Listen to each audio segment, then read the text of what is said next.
안녕하십니까. 수국이 아름다운 사찰 대연사 해광입니다. 저번 시간에는 신라의 최대 사찰 황룡사에 대한 이야기를 했었는데 오늘도 이어서 황룡사에 어떤 이야기가 담겨 있는지 계속 가보도록 하겠습니다. 황룡사에 관한 이야기는 삼국유사에 다음과 같이 기록이 되어 있습니다. 신라 제24대 진흥왕 즉위 14년 2월에 궁궐을 용궁의 남쪽에 지으려고 하는데 황룡이 그곳에 나타난 것을 보고 궁궐을 고쳐서 절로 짓고 황룡사를 건립했습니다. 왕 즉위 30년 569년에 담장을 쌓고 17년 만에 공사를 끝냈습니다. 황룡사를 세운 지 얼마 안 되어 바다 남쪽에 큰 배 한 척이 나타나서 하곡현 사포, 지금의 울주 곡포에 와 닿았습니다. 그 배 안을 뒤져보았더니 한 통의 공문이 나왔는데 그 내용은 이러했습니다. 인도의 아초광이 황철 5만 7천 근과 황금 3만 푼을 모아서 석가 3존상을 주저하려고 하다가 이루지 못하고 배에 실어 바다에 띄우면서 축원하기를 부디 인연 있는 국토에 가서 장육 존상을 이루소서라 하고 아울러 한 부처와 두 보살의 상도 실었다라고 쓰여 있었습니다. 골 관리가 문서를 갖춰서 왕에게 아뢰었더니 왕은 그 고을성 동쪽에 높고 깨끗한 땅을 골라 동축사를 세워 새 불상을 편안히 모시게 하고 그 금과 황철을 서울로 실어 왔습니다. 왕은 즉위 35년 573년 10월 17일에 장육 존상을 주조했는데 불상은 실패 없이 단번에 완성되었습니다. 그 무게는 3만 7천 7근으로 황금 1만 198푼이 들었으며 두 보살에는 철 1만 2천 근과 황금 1만 136푼이 들었습니다. 완성한 장육 3존상을 황룡사에 모셨더니 이듬해 불상에서 눈물이 발꿈치까지 흘러내려 땅이 한자나 젖었는데 대왕이 세상을 떠날 조짐이었다라는 기록이 남아 있습니다. 현재 황룡사지의 터에 가시면 실제 장육 3종상이 조성된 흔적이 남아 있습니다. 황룡사 터에는 금당지 건물들의 주출돌과 함께 장육 3종상을 조성하기 위해 받침대로 사용했던 대자의 석재들이 남아 있습니다. 그리고 장육 3존상 뒤로 9개의 대좌 석재들이 있는데 이것은 기록에 의하면 10대 제자들이 장육 3존상 뒤로 조성이 되어 있었다고 합니다. 하지만 대자 한 개는 어디로 사라졌는지 알 수가 없습니다. 다시 박물관으로 돌아와서 이곳 불교 사원실에는 장육 3존상의 나발이라고 추정되는 조각이 있는데 이 나발의 모양을 맞춰 불두의 이미지를 만들어 보면 그 크기가 무려 2m나 된다고 합니다. 그러면 신라 당시 장육 3종상의 전체 크기가 9에서 11m 정도라고 추정하고 있는데 장육이라는 명칭은 1장 6척을 가리키니 현재 수치로 따지자면 약 4에서 5m 정도라서 기록상의 장육 3종상과 발견된 유물과는 명확히 규정하기에는 이견이 있다고 합니다. 황룡사에는 우리나라에서 가장 뛰어난 두 스님하고의 인연이 있는 곳입니다. 바로 원효 스님과 의상 스님입니다. 의상 스님은 당나라로 유학을 다 마치고 와서 화엄사상을 전생하였기에 다른 스님들에게 존경을 받으면서 황룡사에 머물렀지만 도중에 파괴를 해버린 원효 스님은 유학파 스님들에게 멸시와 무시를 당했습니다. 그래서 황룡사에 열리는 백고대자 등 황룡사 대법회에 초대받지 못했습니다. 그런데 원효 스님과 황룡사의 이야기에서는 다른 어떤 스님들도 해석하지 못한 금강산매경을 원효 스님이 막힘없이 강설을 펼쳤다고 합니다. 그 이야기는 이러합니다. 어느 날 신라의 왕후가 머리에 종창이 났습니다. 숱한 명의와 산천에 드린 기도와 무당의 주술에도 불구하고 효염이 없었습니다. 그러할 때 어느 무당이 말했습니다. 이 병은 외국에서 묘약을 구해 와야만 치유할 수 있습니다. 이에 왕은 신하를 당나라로 보냈습니다.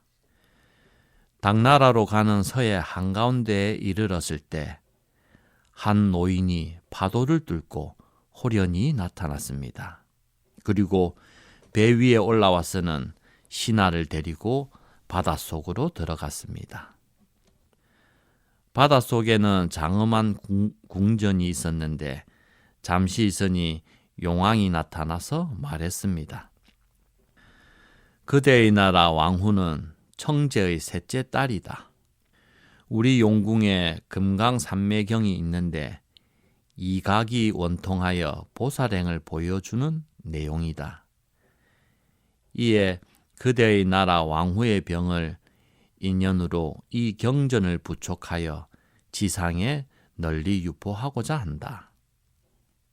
그리고는 30여 장 정도의 분량으로 그 순서가 뒤섞인 경전을 주었는데 신하는 가는 도중에 잃어버릴까봐 자신의 장단지를 칼로 찢고는 그 속에 경을 넣고 약을 발라 원래대로 봉해버렸습니다.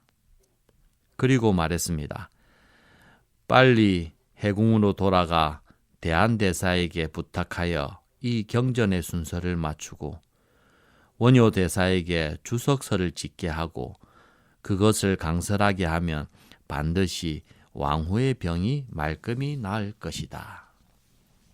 이로써 대한대사가 그 순서를 맞춘 금강산매경을 원효대사가 살펴보고 말했습니다. 이 경전은 시각과 봉각의 이각을 종지로 삼은 경전이다.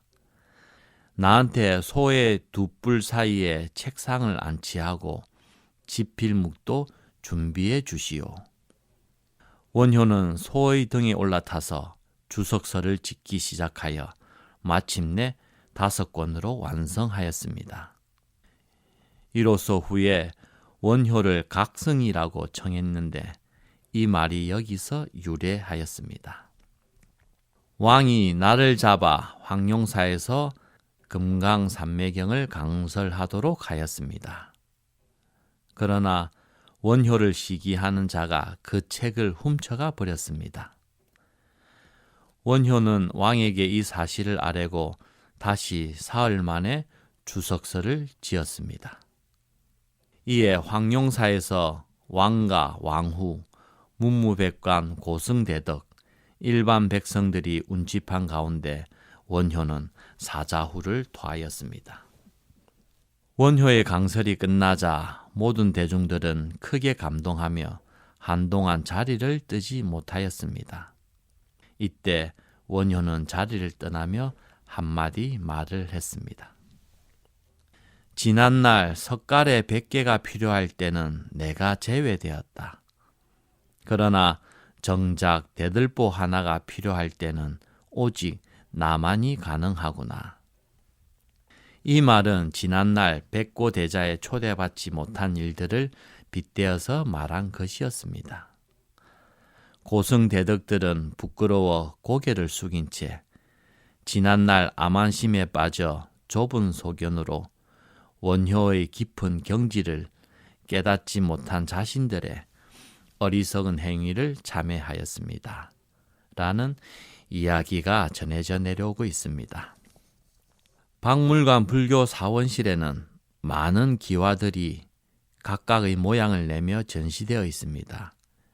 이 기와들을 자세히 보게 되면 모두 글자들이 새겨져 있는데 여기에 사찰들의 이름들이 있으며 문화재 발굴 시 어떤 사찰이었는지 근거가 되는 가장 중요한 자료들입니다. 황룡사, 영묘사, 흥륜사, 사천왕사, 석불사, 장림사, 사제사 등 이름이 새겨진 기와들이 각양각색으로 전시되어 있습니다. 그리고 다음으로 주목할 만한 것은 사천왕사지에서 발견된 3편의 신장상들의 조각입니다. 이 신장상들의 서사시는 경주박물관에서의 유물들 중에서 가장 드라마틱합니다. 그리고 문화재 발굴조사단의 뛰어난 기술과 훌륭한 업적이 담겨있는 유물이라 할 수 있습니다. 사천왕사지는 선덕여왕릉이 있는 낭산 아랫부분에 있습니다. 지금은 당산, 당간지주와 귀부만이 남아있고 동해 남부선 철도가 사천왕사지와 선덕왕릉을 가로질러 놓여 있습니다. 이 철도선은 일제강점기에 한국의 문화재 반출과 일제의 이익 사업을 위해서 설치한 철도로 이 철도가 낭산을 가로질러 철길이 깔려 있습니다. 단지 수송을 목적으로 만들었으면 낭산 아래로 직선으로 철도를 깔았어도 되는 것인데 일부러 빙 돌아서 낭산을 가로지르게 한 것은 풍수적으로 한국의 맥을 끊기 위해 철길을 깔았다는 설이 가장 유력합니다. 아무튼 일제강점기에 저질렀던 수많은 만행 중 하나로 남아 있습니다. 사천왕사는 679년에 문무왕이 경주 낭산 신유림에 건립한 호국사찰로 낭산 신유림은 신라를 공격하는 당나라의 해군을 막기 위해 승려, 명량이 밀교의식을 설해간 곳이기에 사천왕사는 신라의 중요한 사찰이었습니다. 사찰은 고려 초까지 번성했지만 고려 말부터 쇠락하여 조선시대에 폐사되었습니다. 근대에 들어와서 사천왕사에 대한 재인식은 1915년 일본 고고학자에 의해서 사천왕사지 섭탑지에서 노규 신장 벽전에 깨어진 조각 일부를 수습하면서 시작되었습니다. 경주 사천왕사 노규 신장상은 1915년 최초 발견 당시 세 종류의 벽전은 무엇인지 파악하기 힘들 정도로 부서져 깨어진 파편 조각만이 옛 경주 사천왕사 자리에 묻혀 있었습니다. 당시 조선 총독부는 1918년에 사천왕사 발굴을 개시했고 1922년부터 고적 발굴 조사 사업의 하나로 본격적인 발굴을 진행했습니다. 이는 조선 총독부의 필요에 따라 이루어진 발굴로 사찰과 노규 신장상에 대한 정보를 단순하게 축적하는 수준에 머물렀습니다. 광복 이후 발굴 자료와 연구 결과를 토대로 벽전 파편을 조립한 결과 최소 2 종류의 신장을 확인할 수 있었는데 왼손에 칼을 든 신장과 활과 화살을 든 신장이었습니다.